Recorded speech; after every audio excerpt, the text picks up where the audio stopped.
क्या कांग्रेस पार्टी इस गठबंधन की धुरी बन रही है? क्या कांग्रेस पार्टी लीड कर पा रही है? कहा यह जा रहा है कि जब चुनाव की तैयारियां होनी चाहिए तब राहुल गांधी भारत जोड़ो यात्रा पर निकल गए। गठबंधन की जो बातें हो रही थी वो गठबंधन की बातें पब्लिकली सामने दिखाई नहीं पड़ रही है। दिसंबर और जनवरी 2 महीने लगभग निकल चुके हैं, अब 1 महीने बचा है फरवरी का। इस बीच में क्या गठबंधन होगा, क्या एकजुटता होगी, क्या रैलियां होंगी, क्या विजन डॉक्यूमेंट आएगा, हो पाएगा? क्या ये कमजोरी कांग्रेस की है या कहीं ना कहीं विपक्षी गठबंधन के रीजनल पार्टियों में हिचक है? देखिए, हमें सारी सच्चाइयों को तथ्यवार देखना होगा, क्योंकि ये बहुत कॉम्प्लेक्स है इशू और इसका बहुत सरल जवाब नहीं है। नंबर एक तो ये सही है कि कोहेसिवनेस इस फॉर्मेशन में नहीं है। ये सही है, इनके पास कोई एक न्यूक्लियस कमांड करने वाला नहीं है, कोई इनको जेल करने वाला हरकिशन सिंह सुरजीत टाइप भी नहीं है। इस समय मैदान खाली है, उस तरह की विजडम के लोग ऊपर नहीं है पार्टियों में। और ये सही है कि जो रीजनल सत्रप्स हैं उनके इंटरेस्ट बाइपोलर है। जैसे नीतीश कुमार ने जो आज भाषण दिया है उससे जो ध्वनि निकलती है उसके अनुसार वो लगभग 50% पैर उनका एनडीए में जा चुका है। उन्होंने लालू यादव के सामने एक प्रस्ताव रख दिया है, अगर लालू यादव आज रात या कल तक उस पर हाँ नहीं करते तो कभी भी एक दूसरी खबर पे हम आप प्रोग्राम कर रहे होंगे। और वो ये है कि भाई इसी चुनाव के साथ आप विधानसभा का भी चुनाव करा लीजिए। वजह क्या है? उनके पास कुल 40-42 एमएलए बचे हैं। वो सोच रहे थे कि उनके पास एक राष्ट्रीय भूमिका आ गई है, इसलिए उन्होंने ये इंडिया नामक गठबंधन को सबसे पहले इनिशिएट किया और उनको लगता था कि उनको बड़े आराम से कन्वीनर एक्सेप्ट कर लिया जाएगा। कांग्रेस की हालत ओवरऑल कमजोर है, सबसे बड़ी पार्टी होने के बावजूद उसमें दावेदारी नहीं होगी। राहुल गांधी बार बार कह रहे थे मुझे कोई पद नहीं चाहिए और ये इस मामले में सीरियसनेस लगती है उनकी ओर से।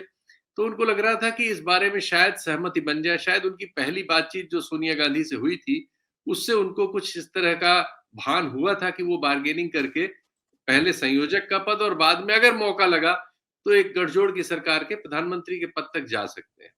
उस समय वो बैटन ट्रांसफर करने को लालू के लड़के को तैयार थे, उस हिसाब से वो आगे बढ़ रहे थे। लेकिन चीजों में वैसा हल नहीं हुआ जैसा वो एक्सपेक्ट कर रहे थे। ममता बनर्जी ने अपने राज्य की जरूरतों के लिहाज से, उनके राज्य की क्या जरूरत है? वहां करीब 23.5% दलित आबादी है, 5% के आसपास करीब वहां आदिवासी आबादी है, तो 28-29% ये आबादी हो जाती है। 30% मुसलमान है, यानी ये दो आबादियां वहां बेस स्ट्रक्चर के लिए बहुत स्ट्रांग है। बीजेपी ने दलितों में अपना बेस स्ट्रक्चर बनाया है, अब ममता बनर्जी का बेस स्ट्रक्चर मुसलमानों में है। अब कांग्रेस की भूमिका तो वहां वैसे ही 2 सीटें जो वो बहरामपुर और मालदा दक्षिण जो जीते थे, हाँ, इन 2 सीटों में ये एक अलग तरह के ब्लॉक्स हैं, वहां पॉपुलेशन का इस तरह का घनत्व है, लोकल पॉलिटिक्स है, वो सब मिला जुला के वो सीटें वहां जीते हुए।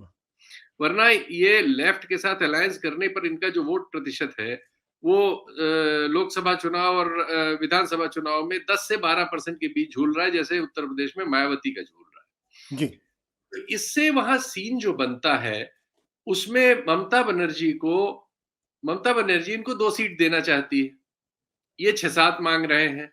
अधीर रंजन चौधरी और ममता बनर्जी में कांग्रेस के जमाने, पहले सब कांग्रेसी थे, कांग्रेस के जमाने से 36 का आंकड़ा है, बड़ी कड़वाहट है। सबसे पहले अधीर रंजन मजूमदार ने कड़वे बयान दिए, ममता बनर्जी ने उसके बाद देना शुरू किया। वो वजह बार्गेनिंग है।